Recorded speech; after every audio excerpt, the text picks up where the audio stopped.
Hey Raghunath, tell everyone about our Patreon community. Sure, Kastuba. The Wisdom of the Sages Patreon community is an incredible online yoga resource. If you like the type of yoga wisdom and culture we share on the show, then our Patreon community is a great next step. This is a listener-supported podcast, and any level of sponsorship will unlock a wide range of live and archived classes, talks, and even workshops. Raghunath teaches, I teach, and we have a host of other excellent teachers on topics ranging from yoga philosophy, asana classes, storytelling, Ayurveda, kirtan, cooking, meditation, and a lot more. We even have an incredible online Bhakti 12-step recovery group. So if you want to check it out, go to patreon.com/wisdom of the sages. All right, let's get it on. Om Namo Bhagavate Vasudevaya.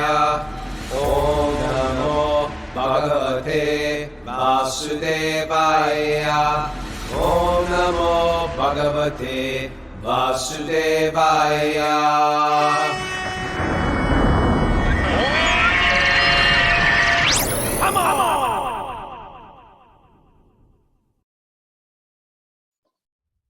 Live from Maricopa, Arizona.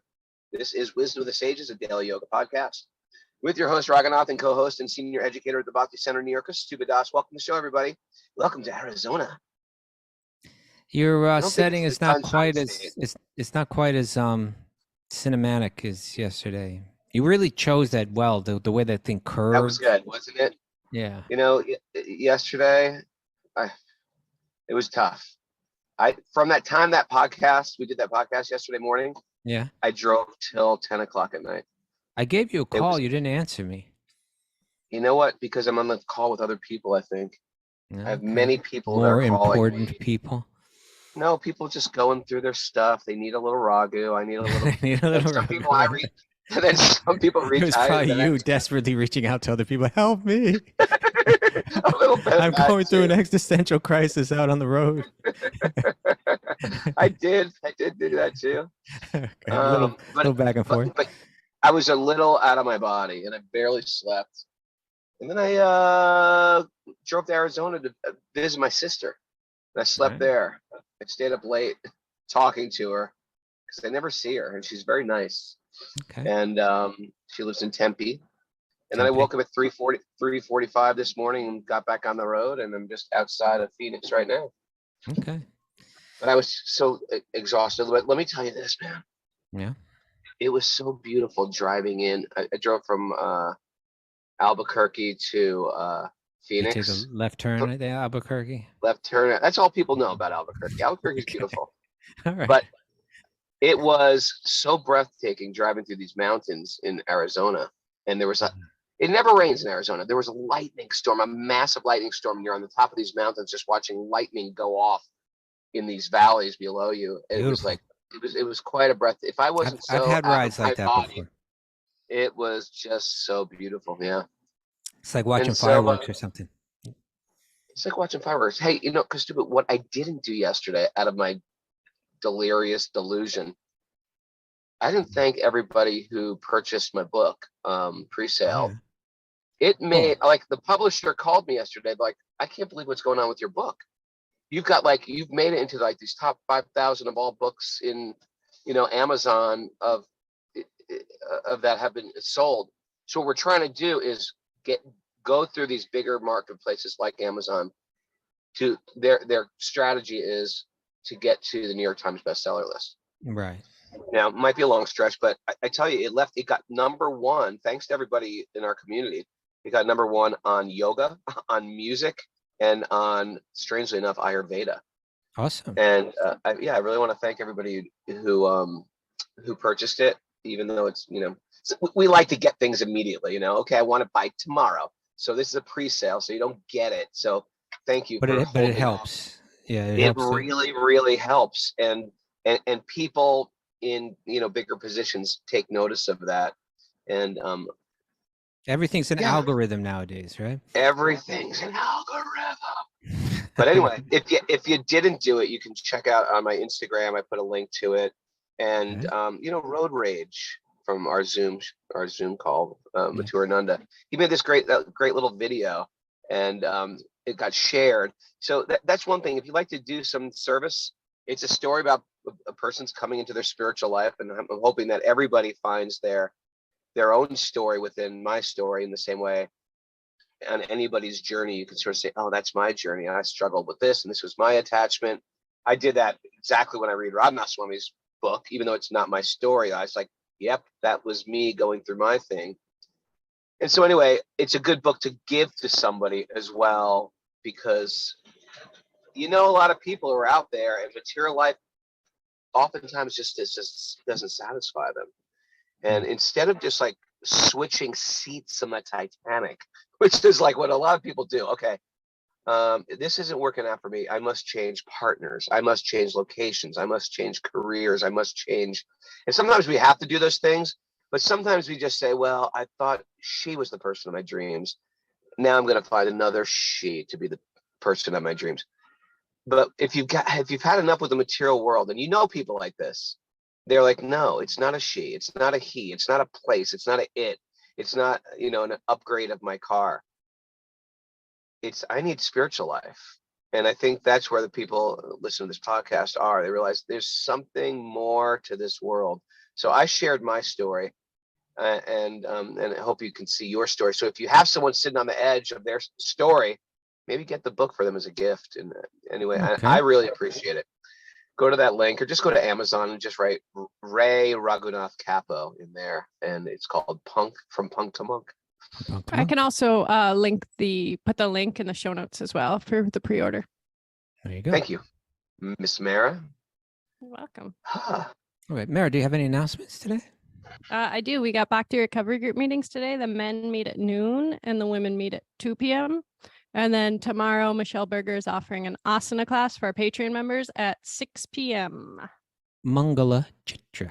Mangala Chitra. Sweet Mangala Chitra. Okay. Alrighty. All right. Yeah, I've got a nugget today. Are you able to read it, or shall I read it? I think you should read it. I can't really read. Okay. This is coming from St. Francis. One of your favorites from Assisi. No. It's St. Francis de Sales. Oh, he's from French. He's from France. No. Oh. Francis has nothing to do with being French. That's so stupid. Ever say something like so stupid? You're like, oh God, I'm so dumb. Actually, I can't even say for sure that he's not French. I should find out actually, but I just know because down the block from where I used to live on 96th Street, the church was St. Francis de Sales, named after him. Okay, so, Mara, maybe you could look up this St. Francis. Find out where he's from. It's the lesser known St. Francis. It's hard. It's hard. St. Francis of Assisi, and then it's sort of like you got a lot to live up to. You're like, I want to give my life to God. There already is a St. Francis. How am I ever going to live up to that name? It's like being born with the name Cher. It's like, okay, now how am I supposed to live up to Cher? Like, it's hard when someone got your name before you and become famous. Well, maybe it inspires one, Maybe. So in any case, you got where he's from, Mara? Or you just been knitting? Oh, you didn't even bother to try. I was apologizing on the chat board for butchering Mangala Chitra's name. Gotcha. Okay. Oh, it wasn't butchering. You spoke. Well, I got both of her names wrong because it's Michelle Gray now instead of Berger. So. Right. Well, we didn't get the memo. We should know. She got married at Super Soul. Okay. Let's read it. So he said half an hour's meditation each day is essential, except when you're busy. Then a full hour is needed. Oh, that was see clever. That? It'll flip that thing. I thought he was going to be like, well, he's the liberal saint. He's like, you're busy today. Let it go. Let it go. No, he said, and of course, this reminded me of two things that I've heard before. Yeah. One is accredited to Abraham Lincoln, and one I think actually was Abraham Lincoln. But the one that was accredited to Abraham Lincoln is that, like, if you gave me like an hour to cut down a tree, It's Yeah. something like this, that I would spend like the first 15 minutes sharpening the axe. Right. Okay. In other words. My mother would always say, if you want something done, give it to a busy person. Oh, okay. Right. Right. And then, or else, I think it was Abraham Lincoln that wrote something like, "I'm sorry that maybe it wasn't. I forget who wrote it, but he said, I'm sorry that this letter is so long. I didn't have enough time to write a short one." Oh, yeah, Right. that's You cute. get that one too. But yeah, but the same kind of. Oh, it was his appearance day yesterday. If I only would have known. And Okay. it turns out he is French. He's French, Raghunath. Look at that. Oh,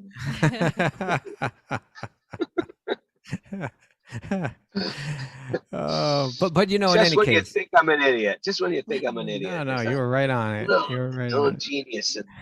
A lucky little genius. Better to be lucky than to be smart. Okay, so Okay. so in any That's case, a good one. but I think this is the point, is that particularly with imagine when did he live, like in the 1500s or something like that? You got it, Mary? Yeah, he was born in 1567 and died in 1622. It's So like you're saying that was before Snapchat? Is that what you're saying? exactly, yeah. Yeah. In other words, So people were busy. People were busy even then, but nowadays we have a new type of busy. yeah, Like if you can imagine, in the 1500s, they could never fully imagine rush hour when you're just No. like cramped, sitting, parked on a bridge, going through tolls. Freaking They out. can't imagine that. There's like, oh man, there's some extra carts on the road today. or they think of, it's harvest time, we got to work long hours today or something like that. But it's like, I was just reading, someone was in Spain and they posted something where like, hey, it's different here. It's like it shuts down from like 1 till 5, everything's just quiet, and then Sunday the whole town is shut down. It's like it's a day of rest, and it's like We're like, it's like Italy now.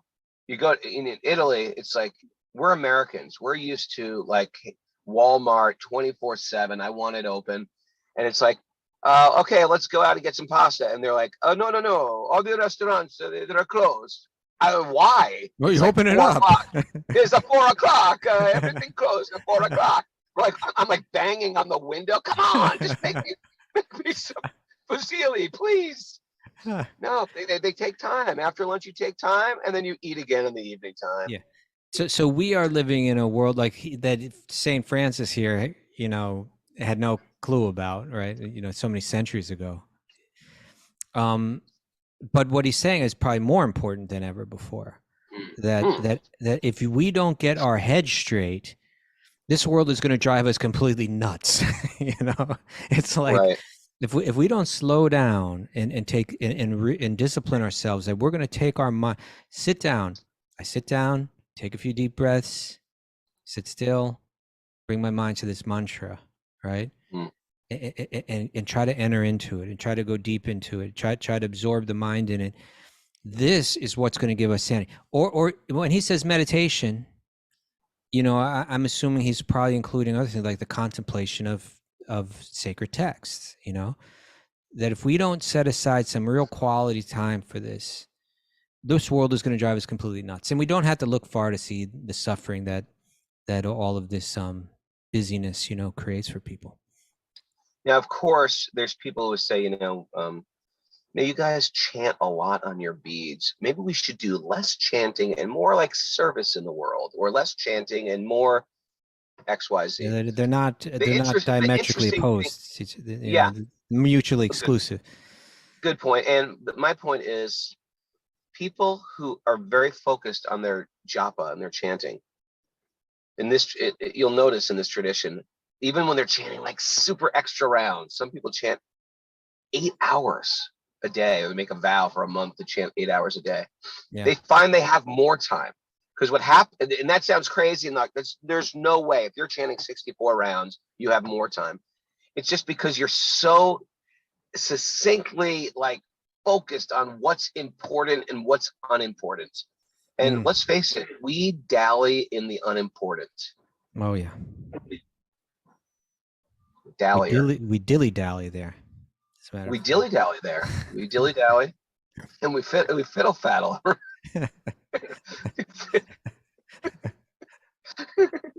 I was so grumpy when I woke up today. I got the good version of me now. I'm back. Mara. Mara's like, I've never seen him this down. I'm better now, Mara. All right. Welcome back.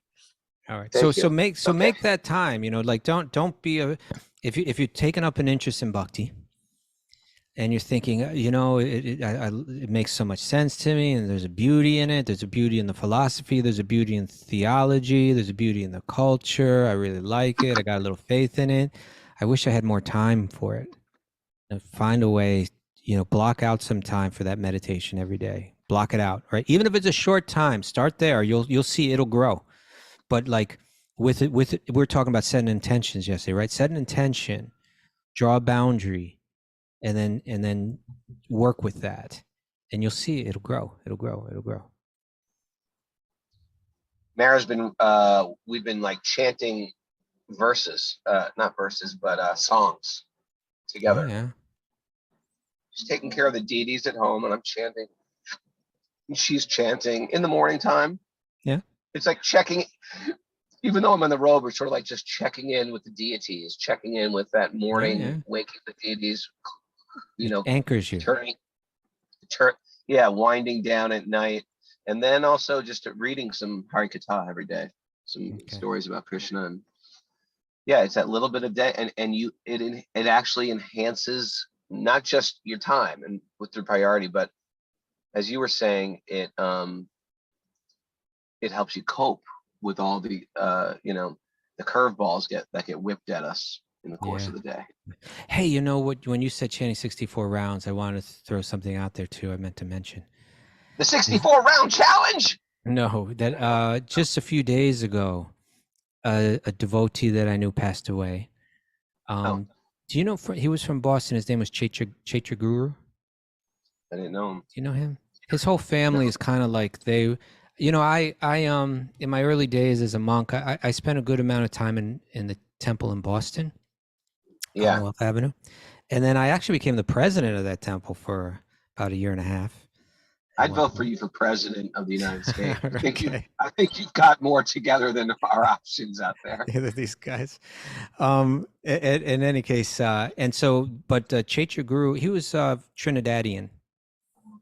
I think Trinidadian. I'm almost sure it's Trinidadian, maybe Guyanan, but I'm pretty sure from Trinidad. And his whole family were kind of like just, often temples get built around a certain family, like there's certain families that go way back in the history of it. And so in Boston, it was more, I would say probably more than any family, it was their family that was really kind of like core to that community going back. Was he older than you? Yes, he was older than me. And, simple, sweet man that, I forget exactly what kind of, I think he had some kind of working class job. I don't know if it was landscaping or something, maybe he ran I don't know exactly what it was, but it was something like that. But, he gave always. He was, always giving to the temple, always serving the temple, giving financially to the temple, but also showing up and serving there in so many ways, taking on responsibilities in so many ways. Just, it's these devotees in one sense, they're simple and they're steady. And it's just year after year after year after year of serving, you come out with this pure heart. And, I think he had health problems for some time, for quite a few years before passing away, but he just got to the point where he was just chanting 64 rounds of japa every day, Oh, wow.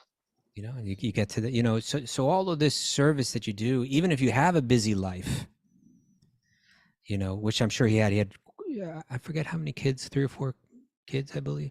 And, and a job and, and a wife and a home and so much service at the temple.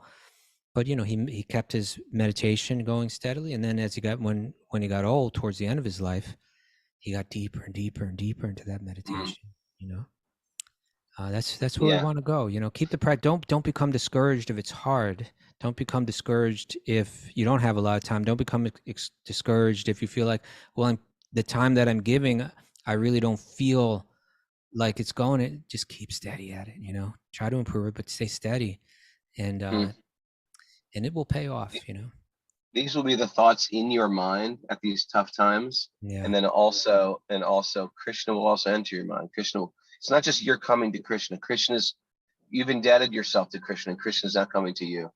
And this is what we see time and time again with people who are leaving their body, and all these struggles that we go through on a regular basis. These are all like building us up to take shelter of Krishna. Okay, I'm struggling. I'm going to take shelter of Krishna. Don't take shelter in the complaining and the criticizing and the blaming. Take shelter of Krishna.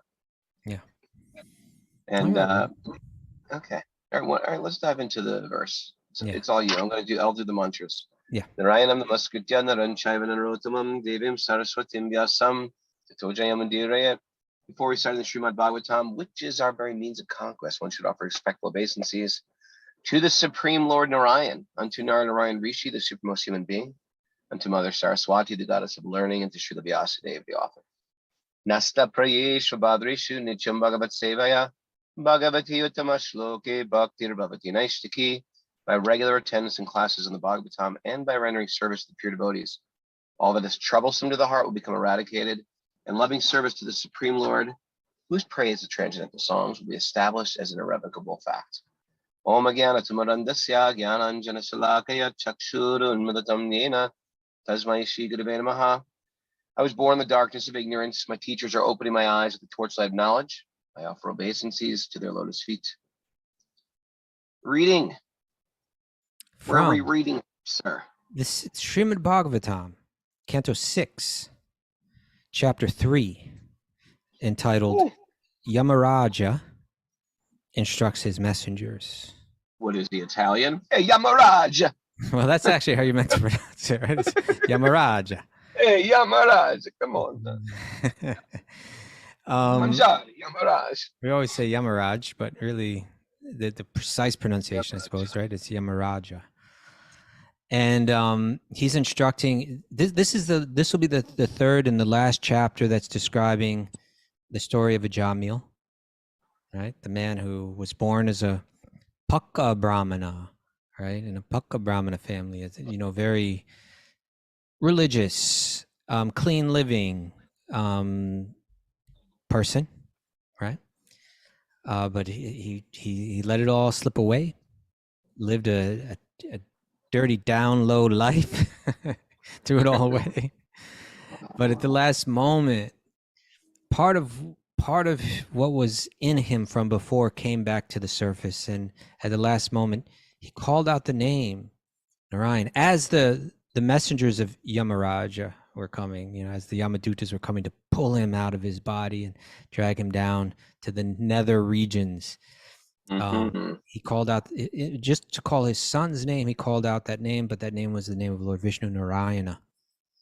And because he called that name, the messengers of Lord Vishnu came. And the messengers of Lord Vishnu heard out the Yamadutas, and then they said, no, you guys don't understand things correctly. We're going to give you the correct understanding. The correct understanding that even a drop of bhakti, right, so powerful, it eradicates all of a person's bad karma. You want to drag this person down there so that they have to pay the price for the way that they lived? Well, what I'm telling you is he's already paid the price just by calling out that name.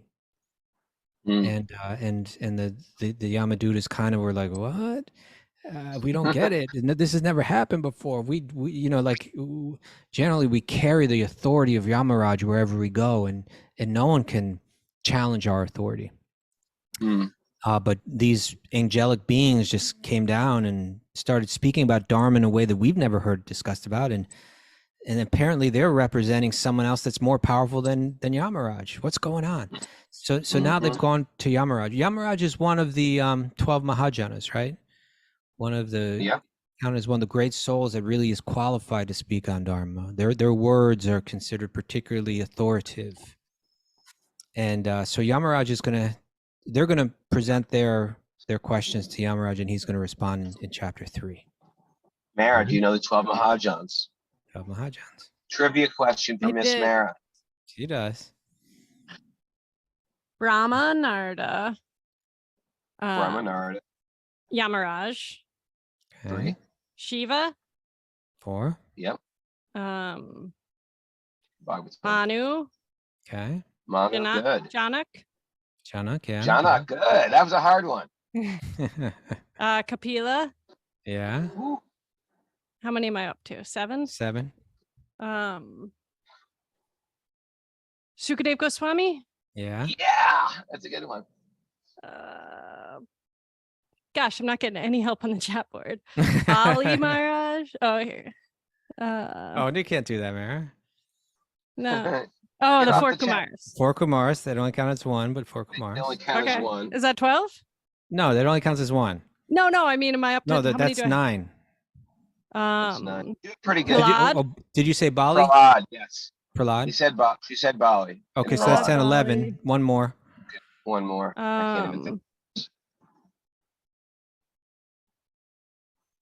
Did I say Jesus. Narada? Is it Bhishma? Is that the one? Bhishma? I don't know. I'm stuck on the last one. Okay. All right, that's pretty good. That's You pretty. always I miss wasn't one. expecting to get that many. Right? I think Bhishma's one. That's what I said, Bhishma. Yeah, Okay.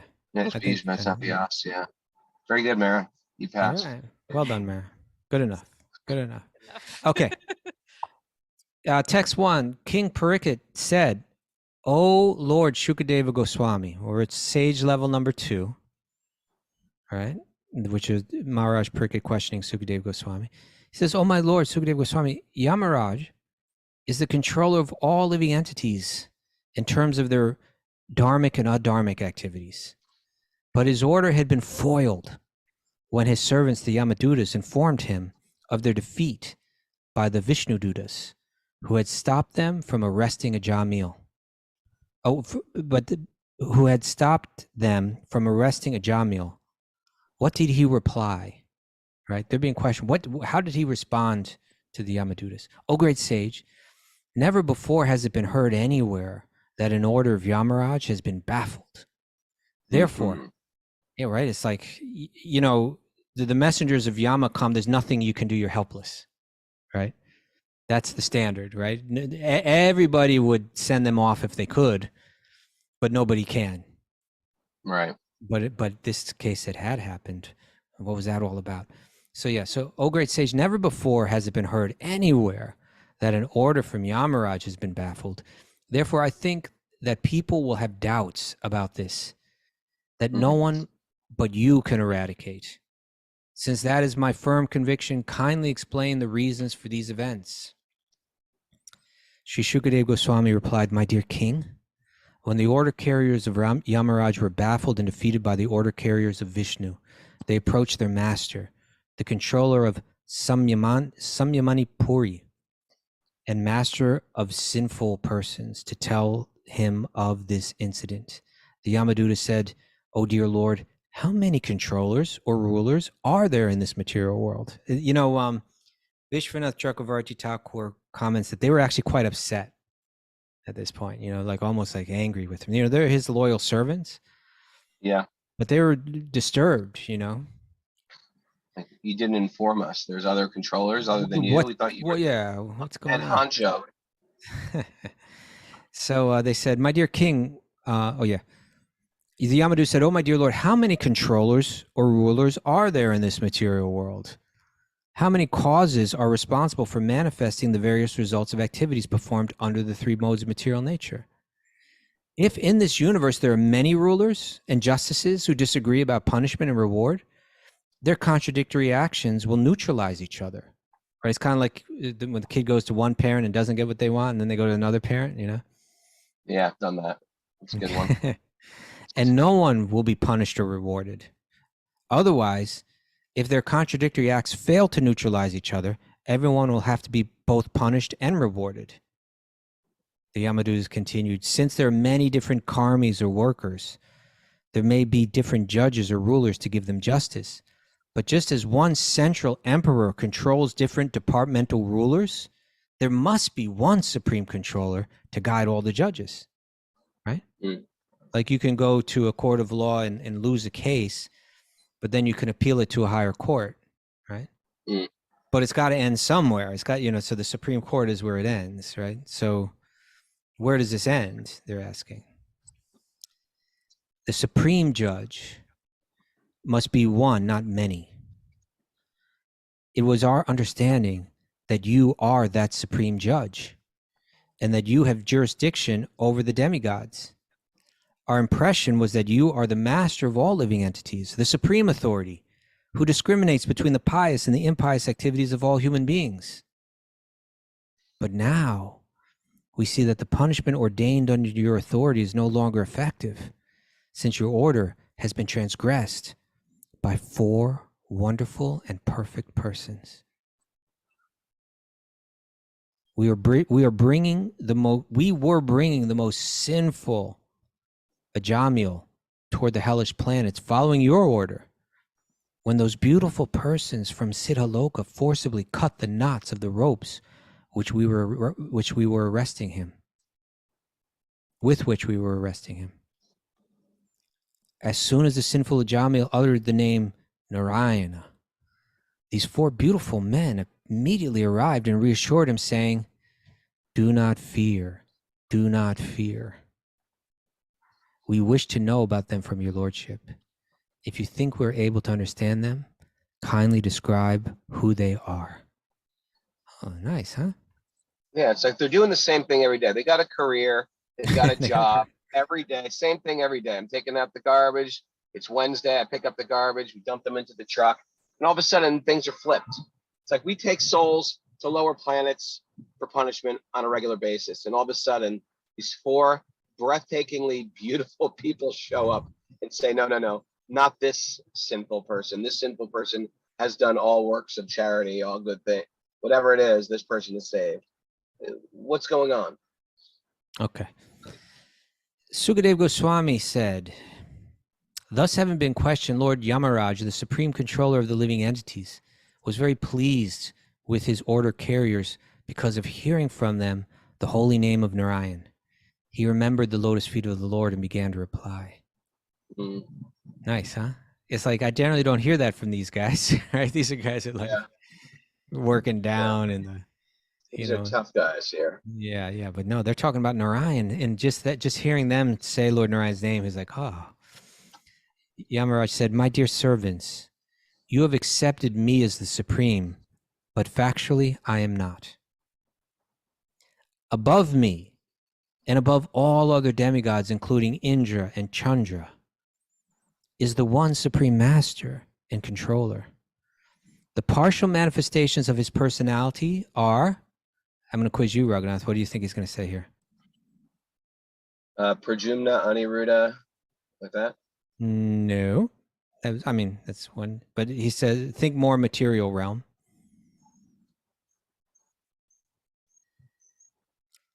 I don't know. Brahma, Vishnu, and Shiva. Right? All right. The guna avatars, they're called, right? The partial manifestations of his personality are Brahma, Vishnu, and Shiva, who are in charge of the creation, maintenance, and annihilation of this universe. Now this is nice. He is like the 2 threads. He's going to share 2 analogies right now about the position of Lord Vishnu. All right. He's already said that he's beyond the different devas, even that the most powerful devas, Brahma, Shiva, and in a sense, Vishnu, that they are just partial manifestations of him. Wow, that's saying a lot, right? But now he's going to say 2 things. He's going to use 2 analogies. One to illustrate that his energy is woven throughout every inch of creation,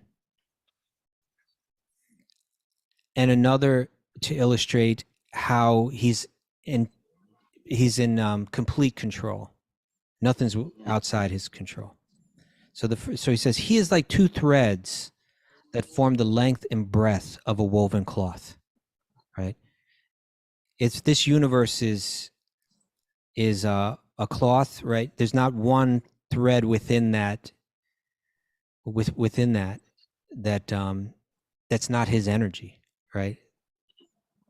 So he is like 2 threads that form the length and breadth of a woven cloth. The entire world is controlled by him, just as a bull is controlled by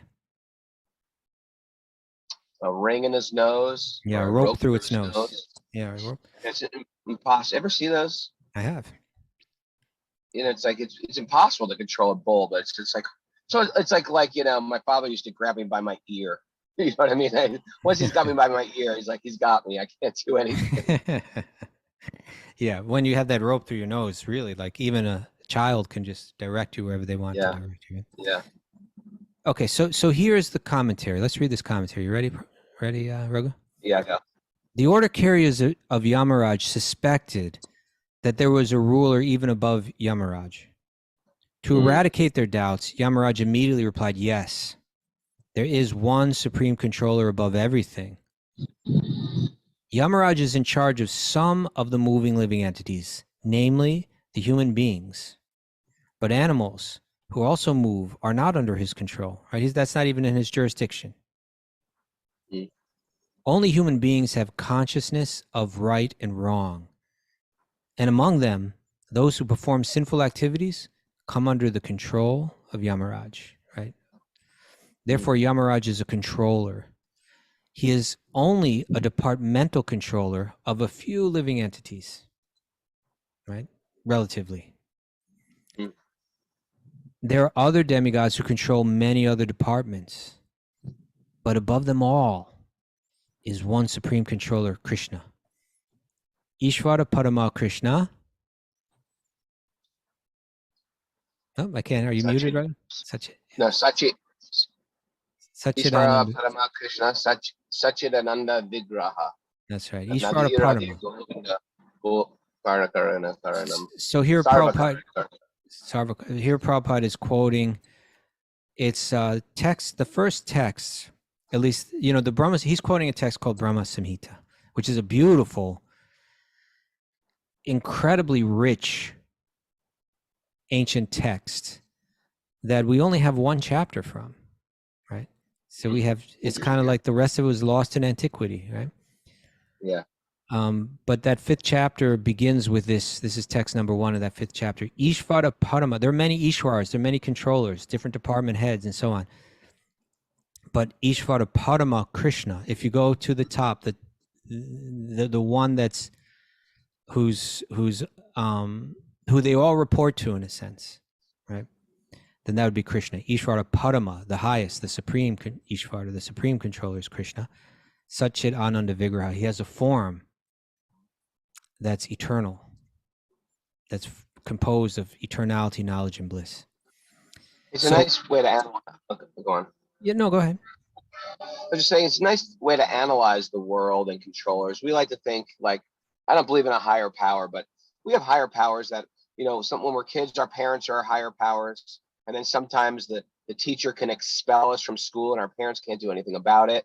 And sometimes the teacher, something happens to the teacher, gets arrested or something like that. There's a higher power. And the cops work for the chief of police works for the mayor works for the governor works for so there's chains of command of powers, and they're invested with certain powers that, if a cop comes into a party shut down, the party's shut down. He controls the party, so there's levels, and then they take that to a cosmic realm where there's beings, higher beings that are imperceptible, that are controlling different elements of material nature. And in India and a lot of these ancient cultures had clues. They were not just like dull-headed and think the wind is a being. They actually understood there's beings behind elements, and the whole world is personal. And so therefore we're in debt in the same way we're in debt to our parents, in debt to we're having a debt to people who govern our villages and towns and states and nations. There's a debt there in one sense. There's also a debt to the higher powers of the universe. And then of course there is the Deva, the Deva of all the Devas, and that's Krishna. So that's what this verse is explaining. Who is the ultimate Sarva Karna Karanam, the ultimate cause of all causes. Super interesting way to look at it. And it's interesting, like even say, like theoretically the United States is, it's like a republic, but like there's democratic elections, right? Yeah. And so in a sense you could say that the people rule, right? But even when that's the case, you still have to choose one person. It's like, otherwise everything falls apart. It's like, as soon as there's two, there's conflict in this world, we find, and things get messy, So you always need like a Parama Ishvara, like the higher kind of ruler, Mm. for things generally, right? For things to operate smoothly. And so the Yamadutas kind of get that. They're saying like, well, we always thought you had authority. Now we see someone else has authority. There's got to be someone on top. Who is it? Right. Okay. Nice. So he says, others who control their own departments in the affairs of the universe are insignificant in comparison to Krishna, the supreme controller. Krishna says in Bhagavad Gita 7:7. Raghu? 7:7. Bahunam Janamamante. No. I know you know this 7:7. one. Mata? Mata Parataram Nanyat Kanchidasti Dhananjaya Mahi Sarvamidam Protam Sutre Mana Gana Eva. Yeah, such a There's great... no truth superior to me. Everything rests upon me as pearls are strung on a thread. Right. So we should actually read that verse, but let's just continue. Such a good verse, isn't it? It's like such a piece of transcendental poetry. It is. Mata Parataram Nanyat. That higher than me, there's nothing. Right? There's no one. You know, it's interesting because sometimes when you talk to a Christian will pull out one of these sort of out of context verses saying like Christ is the only way, I'm the way, the truth, and the light. No one gets to the Father except through me. And that's when I deal out this card.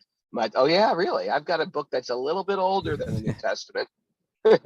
and the Lord says this, Matapar, there is no truth superior to me. Everything rests upon me. So now it's just your verse out of context and my verse out of context. Now let's just see what we all have in common. How about that? Okay. This is a good... Then you harmonize it. Then I harmonized it. Okay. Because everyone could pull something out of context why their God is the supreme God. Sure. Everyone's got one. Every religion's got that. Yeah. How about what do we have in common? There you go. So Prabhupada writes, Krishna says in Bhagavad Gita, Mata Parataram Nanyat Kinchirasti Dhananjaya, my dear Dhananjaya, Arjuna, no one is superior to me. Therefore, Yamaraj immediately cleared away the doubts of his assistants, the Yamadutas, by confirming that there is a supreme controller above all others. Srila Madhvacharya explains. Can you very briefly tell us something about who Madhvacharya is? Madhva was a great master that came in South India and Karnataka, and he was like a young revolutionary reformer who taught that God is not one. In one sense, we are one, but we are also different from God. Yeah. On the cover of the Shelter Record, there's a picture of Madhvacharya, the first Shelter Record. He's got two fingers up, like this Jesus mudra, meaning that the jiva is separate than the divine. Even though we're close, right? We are godlike, but we're tiny, where God is great. Yeah. So he taught this duality. He's especially known for his powerful responses to Shankar's monism. Yeah, and he's huge. He's got, there's temples everywhere. He was also one of these child saints also. Yeah. I think he became a sannyasi at age 12, mastered the Bhagavad Gita. People say he was an incarnation of Hanuman. Okay. So now he's going to speak about Srila Madhvacharya's explanation of these two words used in this verse, otam, protam. Srila Madhvacharya explains that the words otam, protam refer to the cause of all cause. Otam, protam means lengthwise and breadth, width and breadth, the lengthwise thread and then the width. Right. So Srila Madhvacharya explains that the words otam, protam refer to the cause of all causes. The Supreme Lord is both vertical and horizontal to the cosmic manifestation. This is confirmed by the following verse from the Skanda Purana, which also uses the same term. Yata Kanta Pata Sutra. Poetic here, right? Yata Kanta Pata Sutra. Ota Protascha Sastitaha. Evam Vishna Vidam Vishvam. Otam Protam Chasangstitam. Like two threads, horizontal and vertical, out of which a quilt is manufactured. Lord Vishnu is situated in the vertical and horizontal cause of the cosmic manifestation. Right? That there's not That the whole thing is just sewn up of his energy. Like, I guess essentially, not that I've ever worked a loom, but You've never worked a loom? I've never worked a loom. Come on. Do you remember when we stayed in the loom makers? Yes, I do. I do. What a great memory. We are traveling through Mayapur, and we go through the jungles of Mayapur. It was so cool. And we would just stay in old schoolhouses or old we were with a fields, large group of like 1,000 oh no, that was a smaller group, about 200 devotees. 200 people. And then one day, me and Kastuba slept in a loom house where they were making whatever, like gumshoes. What do you loom? Gumshoes, yeah. They're these kind of plaid, kind of cloths, rag, whatever. Yeah. Yeah, we would just like sometimes just pop in on a local and say, "Can we sleep here? Can we sleep here?" And they'd be like, "Oh yes, please." I'm sort of doing that on my trip across America as well. Okay. I still got that in me. So just like when you're working a loom, you need two separate balls of thread. One going this way and one going that way. So saying Krishna is both of those. It's not that he's just one of them. He's both. That there's nowhere in the weave of this universe that's not his energy, right? There's nowhere within the weave of this universe where his consciousness is missing. It's all him, right? It's all his energy. But why don't we go with what little time we have left here today, Raghunath? Why don't we go ahead and go to Bhagavad Gita 7:7, right? Okay. Which There's no truth superior to me. Yeah, well, let's go just before that Krishna says to Arjuna that even before that, right? He says Manushanam Sahasreshu Kaschid Yatati Siddhaye Yatatam Kaschin Mam Veti Tatvataha. Out of many thousands of people, one may endeavor for perfection. And out of those who have achieved perfection, hardly one knows Krishna in truth. Hardly one knows me in truth. Pretty interesting statement. Because we tend to think like, okay, perfection, you're perfect. The nuances of perfection is what this verse is talking about. Out of many thousands who have many of those who are already perfected beings, hardly one knows me in truth. Because the context is in the previous chapter, Arjuna wanted to be a yogi. Krishna described what Ashtanga yoga looked like. Arjuna said, I can't do that. What do I do now? And Krishna said, that's all right. And he ended the last chapter, chapter 6, by saying that amongst all the yogis, but yoginam api sarvesham, madgaten antar atmana, the one that's abiding in me deeply within himself, right? Meditating on me deeply within himself. He says that yogi I consider to be the most intimately united with me in yoga and the highest of all. So then the question is, well, how can I know you? How can I know you? How can I always think of you? How can I know you, all the time? How can I always be thinking of you? So then chapter 7 sets out to show how. Here's how, and actually there may be thousands of people that even endeavor towards yoga, and out of them, so few of them achieve perfection. And perfection could be understood here as like they detach themselves from the things of this world, or it could be understood in different ways. But even amongst those yogis, hardly one knows Krishna in truth, who he really is, right? So now Krishna's going to say, here's my different energies, right? There's my material energy: earth, water, fire, air, ether, mind, intelligence, and false ego. All these together constitute my 8 separated material energies. Everything that we can touch, everything that's composed out of matter, that's temporary, that's my energy, and it can be divided into these 8. And then he says, besides these, O mighty armed Arjuna, there's another superior energy, right? Prakriti paramam, right? A para prakriti, a higher energy. There's another superior energy of mine, which comprises the living entities who are exploiting the resources of this material inferior nature. So besides the material energy, there's the sparks of spiritual energy that are moving around trying to enjoy the material energy. That's us, right? Then he says, all created beings have their sources in these two natures. If you're a created being, if you're a soul with a body in this material world, all the energy that is you and that you are embodying is my energy, Krishna is saying, right? All created beings have their source in these two natures. Of all that is material and all that is spiritual in this world, know for certain that I am both the origin and the dissolution. Right? It's all coming from me. It all ends with me. Everybody should just read the 7th chapter today. It's Great such chapter. a good, Yeah. read it slow, go through it. It's not that long. It's a great chapter. And And a then- lot of great verses to memorize. You can memorize the whole damn chapter if you want to. And then this verse that we're talking about today, Mata Parataram Nanyat, right? Mata, beyond me, Parataram, superior, na, there's not, Anyat, Kinchit, anything else, right? Kinchit Asti Dhananjaya, oh, there is nothing superior to me, oh, Arjuna. And then this very fascinating thing that kind of ties into what we're saying today too, right? Mayi Sarvam Idam Protam. Right? We're talking about the Otam and the Protam. Yeah. Right? Mayi, in me, Sarvam, all that be, Idam, which we see, Protam. What?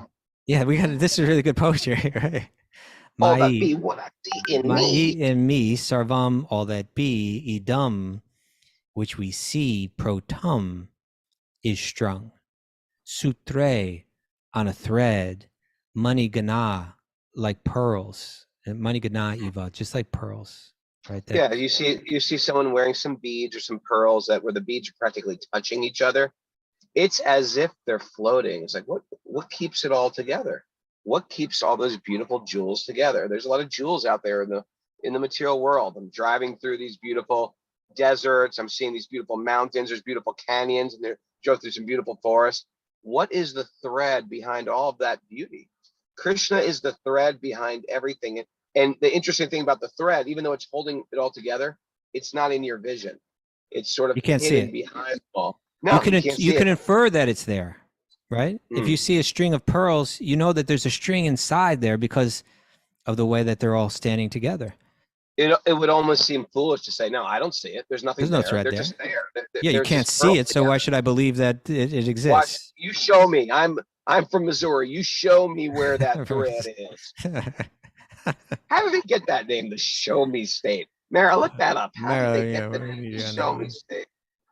So this is a verse that can be quoted because some Vedantins will say, yes, it's nice that you worship Krishna and your bhakti thing is nice, but then you have to go beyond that to what's beyond Krishna, to the impersonal energy that's beyond that. Krishna says, no, beyond me, there's nothing. There's no truth superior to me. Right? Yeah, It's an important verse. great verse. Man, You got it, okay. Yeah. That doesn't sound, you don't There's sound one too. version. There's a few different versions. of Okay, a the few claiming versions. here. Yeah, sometimes people don't know of the origins Yeah, of but these things. in 1897, one version goes, hundreds of free railroad passes were issued to people connected with the Missouri legislature. The conductor, when told that passengers on the train had passes, would insist, you've got to show me. Okay. So. They're getting the show me state. Really? Yeah. And they have that. They got the And the Show Me phrase- State for that. The phrase is now used to describe the character of Missourians, not gullible, conservative, and unwilling to believe without adequate evidence. They're probably unwilling to believe even with that. I know. We're a state of cynics. All right, I think we're done for today. Mara, do you have any takeaways? I do. I got some good takeaways today. All right. Slow We're down from and go the- deep in the mantra. Slow Okay. down. Well, what state are we from? If you had to pick a new state? Empire State. Oh, by the way, they changed it. They Really? changed it without even asking us. What is it now, Mara? The How state dare- of opportunity. Really? That's what like the sign said when you enter New York State anyway. They changed it from the Empire State They to the changed state of it. opportunity. That's so much weaker. I know. It's so Empire State's cool. All right. New York is more like the leave me alone state. That's what it should be. If you could really embody what the people are feeling like in it, just leave me alone. Keep walking. Don't look at me. That's more Okay, New go York on. City though. But Yeah, upstate New York, these people are nicer. they're a little friendlier. What are you Sadhana- talking about? Give me a break here. I'm not buying Sorry, this. because stupid. Sadhana helps us cope with curveballs. Okay. Coping with we're coping with curveballs. From the Show Me State, from the Empire State. Simple, steady service will purify us. Yes. Simple, Keeps- steady service. Keep steady and don't be discouraged. That's right. Our struggles are an opportunity to take shelter of Krishna. Seems we like choose to say see that them every that way. show. Yeah. We say that every show. That's important to hear every Important. day. Yeah. People Okay. are struggling. We need to understand the supreme controller for the world to run smoothly. Yeah, there's got to be one. Don't ask which religion is superior. Ask what they have in common. That's Ooh, important. It's a good one. I had a good one at the beginning of the show, Mara. I was Oh, like, I wow, got- that's a good one. I still got one more coming up for the end. All right. Nowhere in the weave of the universe is missing Krishna. Mm-hmm. What do they call it? Weave. The waft and the weave or something like that? The weft and the... Oh, There's I some, don't there's know. some, I'm not up to my looming. there's some term like that. I thought you as a knitter might know this.